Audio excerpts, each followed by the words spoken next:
So Clarendon Place is important. It's one of those places where sort of West Indians first settled. And after moving around, my father came and lived here for a few months. He shared a flat with a friend called Tommy. But we had a bit of fun in this house. The police raided it one night. As the door opened, he said he grabbed hold of this man and hit him. Only when the policeman shouted, "This is a raid," that he realised he'd been hitting the policeman. After a while, things soon settled down. Bobby, the owner, came down, and apparently one of the neighbours had been complaining about a noise. But there was no noise. I think he was just trying to cause trouble. And there we are, 20 Clarendon Place. So I've been back here today. I found it a bit strange. I didn't live here, but it was in this house where he decided to form the cricket team. Being in Yorkshire, with this big history of cricket, I'm being West Indian, they enjoy cricket anyway. But the cricket team's still going. The old Caribbean cricket team, after 75 years, they're still going. The owner and Bobby lived upstairs, and there was about 8 or 10 of them. But on the electoral roll, there was at least 20 names, but there can't be 20 people living here. So a post was sent here for some people who lived around this area. Looking at the house itself, I'm looking at the photographs I've got, not much changed. It's still the same, it's still got the old cobble streets, which is most unusual from this area. Looking at the houses themselves, old houses, old Victorian houses. At one time, sort of the upper class used to live around this area.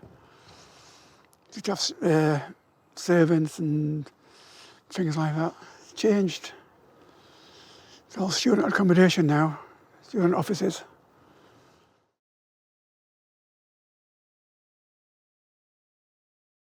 This is Richard Terrace number 21. The first house my dad owned with 4 of his friends many, many years ago. I can remember my brother falling down the steps, my younger brother, because he's got a big wide staircase. I can remember him falling down. Well, I don't know if he was falling or I pushed him, I can't remember. And downstairs, there's a big kitchen downstairs. I think at the age of 2, I killed a mouse. My mother was scared of mice. And she was screaming and I had a shovel.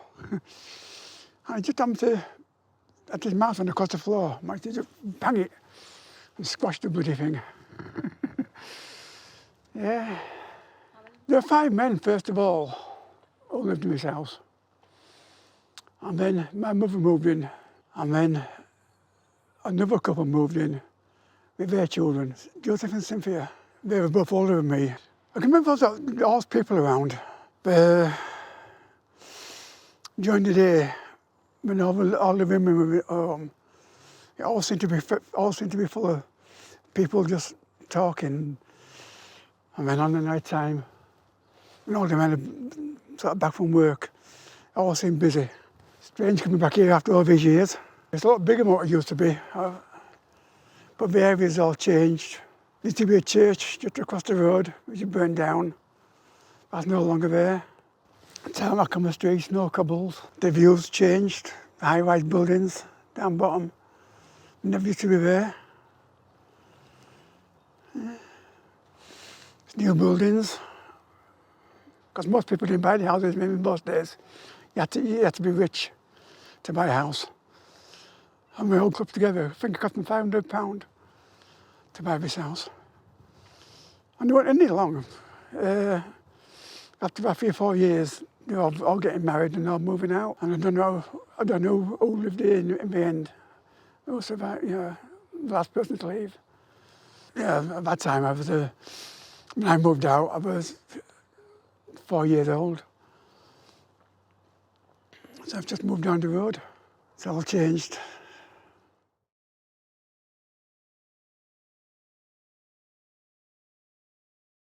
This is Moulin Mount. This is our family home.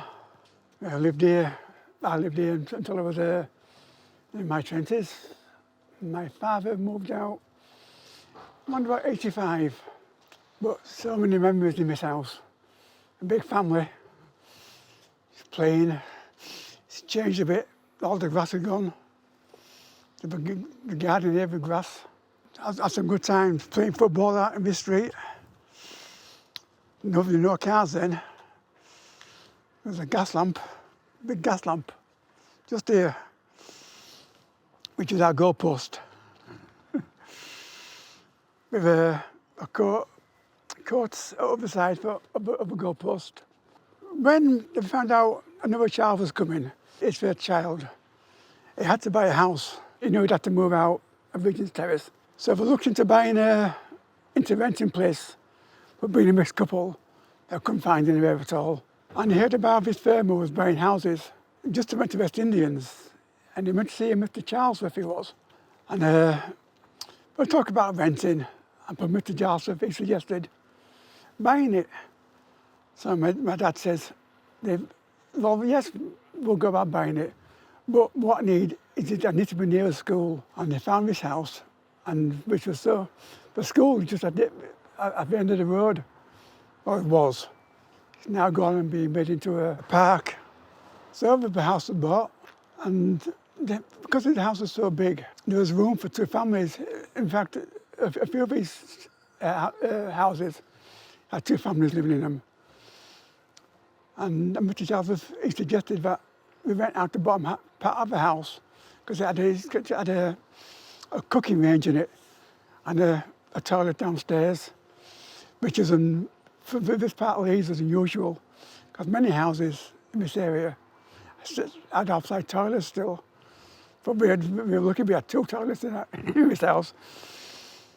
But my mother, I didn't want to do that. So this is our house. But he did rent it out twice. Once to a couple, a young lady with a child, and once to my dad's friend, but they weren't here for long. But eventually, all the children were born here. 2 of them, Edmund and Paula, were actually born in the house itself. I can remember Paula, because she came very early. When she came ready to go to school, I was 12 years old, and she went into labour. My dad sent me to go phone for an ambulance, which was just up the road and on the next street with the phone box. But by the time I got back, Paula was already here. Anyway, the ambulance arrived a bit later and took both mother and child to hospital. He loves to gamble, and the bookies is on the next street. But he'll come home after working on Saturday.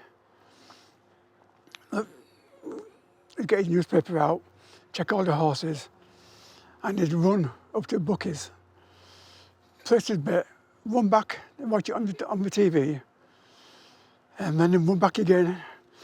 And in the summer, when all kids were playing out, we'd chase him up the street. From our kitchen, you can hear the buses on the next road going down.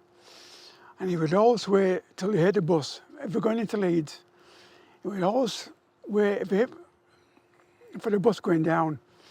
And he would come out of the house and dash down to end the street to catch the bus. I moved into a house with some friends up at Hales.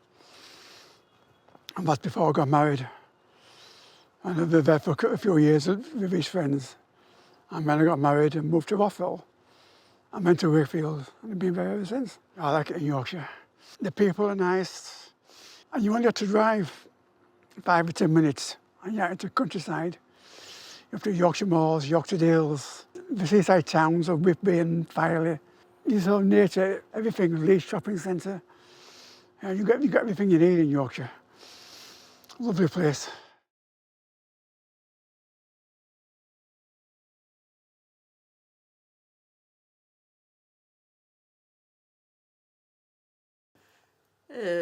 Happy-go-lucky. I don't know, he's just my dad. Simple as that. He's always there if you want him. So he's all right. He's not a bad old skin. So yeah, he's my dad. He's very vibrant, very funny, and he's a great storyteller. So yeah, he's a funny man. Yeah, like the others have said, he's just my dad, and he's probably the youngest 97-year-old that you're ever going to meet. He's first on the dance floor, last on the dance floor, chatting to the DJ, telling him what music he wants, dancing with all the ladies. So yeah, he's definitely the life and soul of the party, and the youngest 97-year-old you're ever going to meet. Yeah, it's very hard to explain a parent, I think. You grow up with them, seeing what they do. But as they get older, you can tell he's as the sisters have said, happy-go-lucky, enjoys life, and he makes sure that he lives life to the full. It's hard to say what do I think of myself. Yeah, I don't like to take things easy. Live and let live. Yeah. The main thing is family is happy, I'm happy. Yeah. Yeah. As long as everything's all right. As long as they're all well and they're happy, I'm happy. Yeah.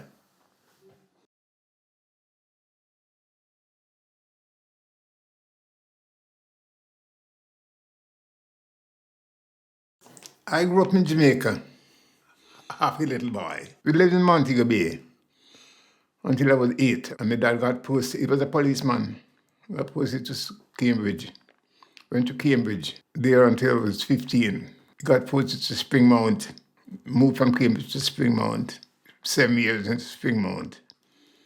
At 15, you left school, I'm doing nothing more than just running about. 16, the RAF turned up. Nothing to do, nowhere to go, no prospect, no work, nowhere. Joined the RAF. But you've got to take a test. Went and took the test. Got called up straight away, no messing. It was in November. I was 17 then. And got called up the following February.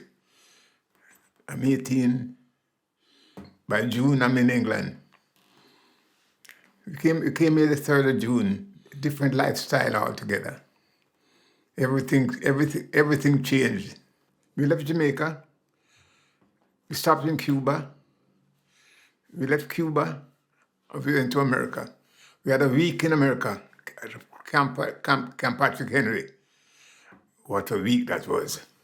It was a beautiful week.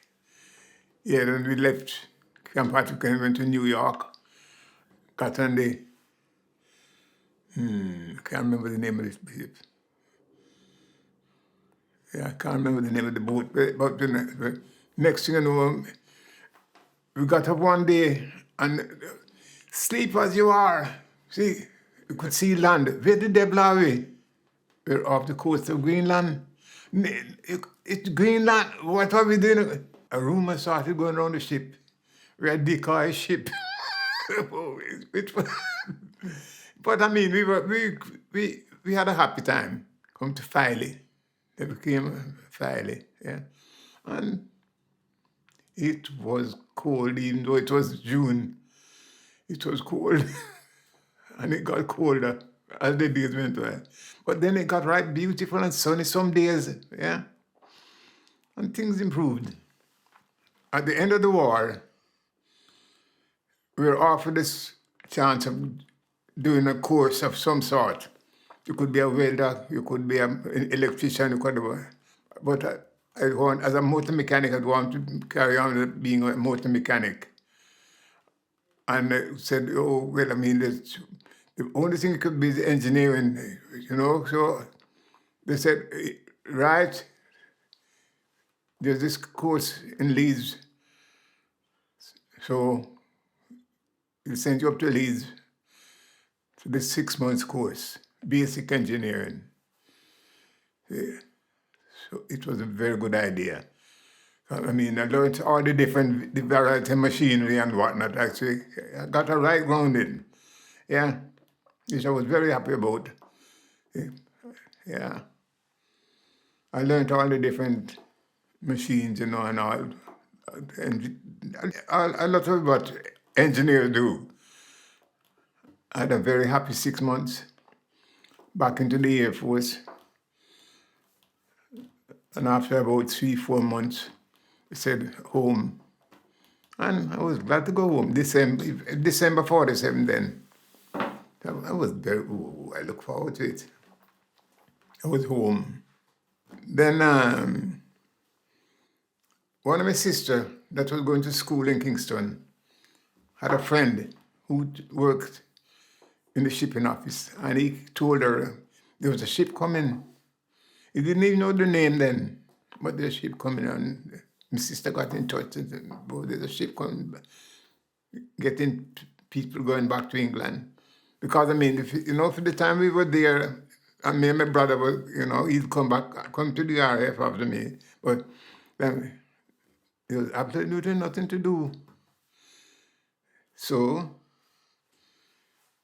and I told Mama from walking the first night, I told Mama I'm going back. I really, really loved England for various reasons. Yeah, I was really happy to be with. Back I came. Yeah.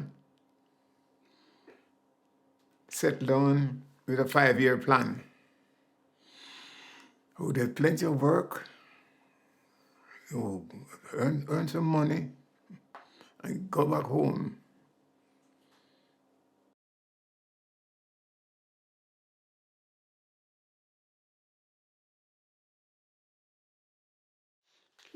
I've learned quite a bit about your life doing this. I think a lot of children don't know much about their parents. So doing this, I've learned a lot about your childhood, my grandparents, your siblings. It's been the most enjoyable thing to do, especially your RAF days. Mm-hmm. And your sort of early life back on the Windrush. You came back on the Windrush. Your early life in Leeds. Did you find it hard to begin with? As kids, I never told you much about my life. I think you heard more about me since doing this thing than I. Oh, no more, yes. Yeah, I think you've heard a lot more. Yeah. Yeah.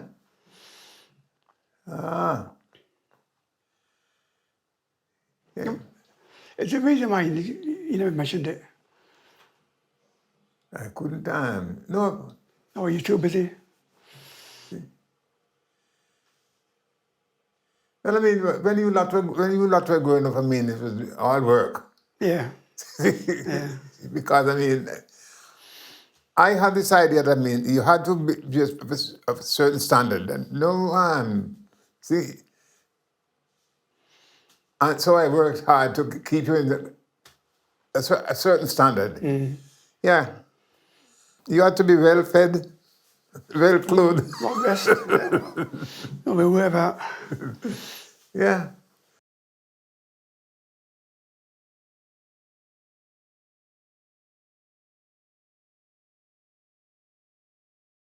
We didn't grow up knowing about the Windrush, and I think that's one of the great things about what's happening today is that our children and our grandchildren will know about the Windrush. So it wasn't something that we taught in school. It wasn't something that my dad really spoke about. I think for my dad, for a long time, it was the boat that he came over on. He didn't really recognise that it was a significant landmark in history, I think it's fair to say.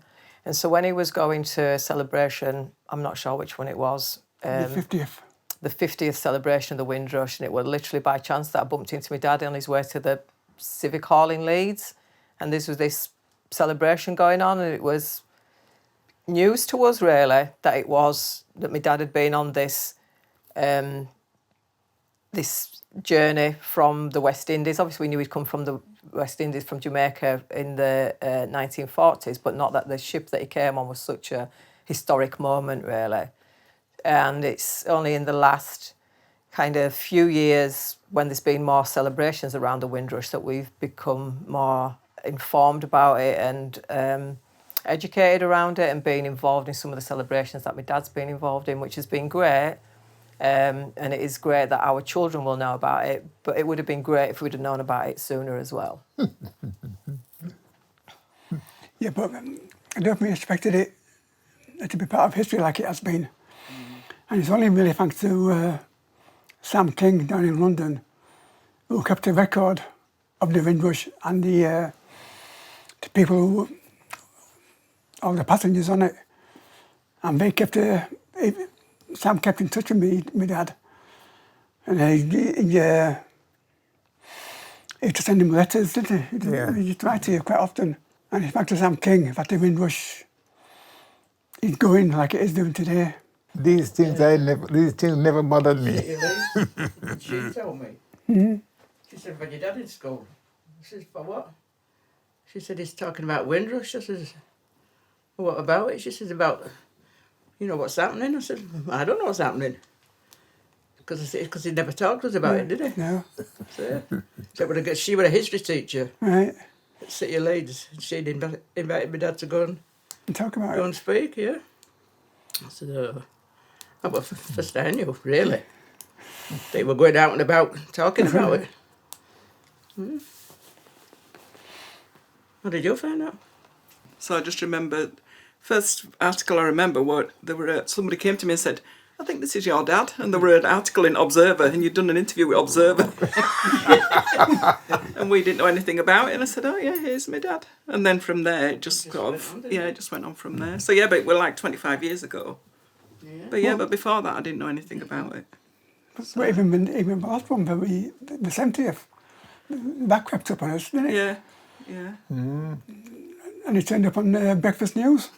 Didn't it? You must have seen it? Yeah. It just turned up on Breakfast News. Things that have gone on, hasn't there, since the 50th were kind of when we found out about it, but the 70th anniversary, there were a lot of things going on last year that we were involved in. But in between that, there hasn't been lots of celebrations that we've been aware of that my dad's been involved in, has there? So in terms of kind of national recognition and the understanding of the significance of the Windrush and how it represents a generation, because obviously that's just one boat that came over at that time, but there's a whole legacy of people coming from the West Indies to rebuild the country in the 1940s and 50s.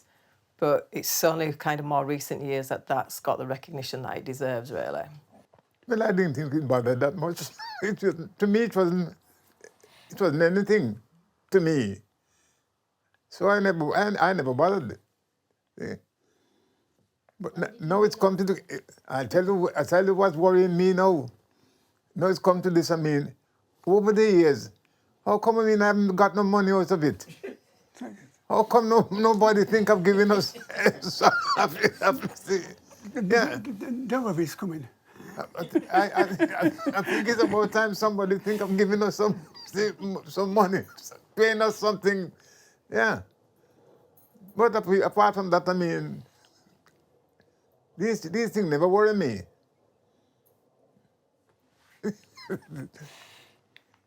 Be happy. Yeah. I'm happy. As long as my family is happy, I'm happy.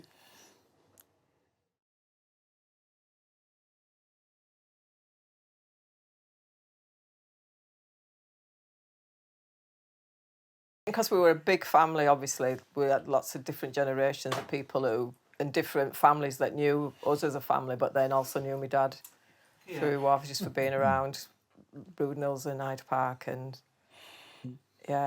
linking in with all other families in the area. Yeah. But I think your experiences of my dad you're right, is different to ours. Yeah. Howard being the eldest and me being the youngest, my dad being the youngest too. Well, I used to wait. I used to hear remember, I could hear the bus come in. And I wait till it reached the corner to turn because, I mean, as long as it turned the corner, if there's one person waiting, I know if I come out to the house, I must ride. Yeah. I think you just go and wait for it. Can't wait. Oh, it doesn't matter waiting for it. Oh, the bus. It's on Jamaican time. Oh, yeah. I'll be there in a minute. Yeah.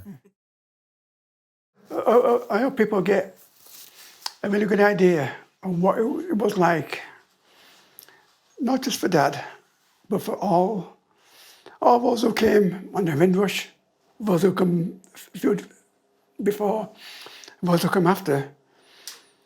I hope people understand the sacrifice these people have made, because a lot of them came without families. They actually left their families over there, even married men and married women, until they made enough money for the families to come over. Yeah, yeah. And I hope that the public can read that and understand what the sacrifices these people made to come to this country, to Work. Especially in 1948, it needed rebuilding, the country.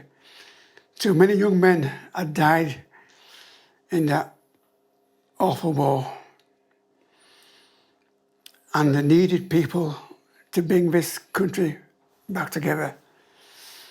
And I hope that people reading it give a sense of what they did. Because it wasn't just helping to rebuild the country.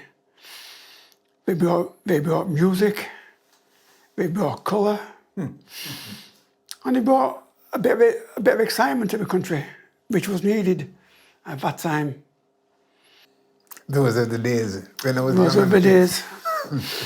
All I need to do now is do what I've always said I wanted to do. Win the lottery.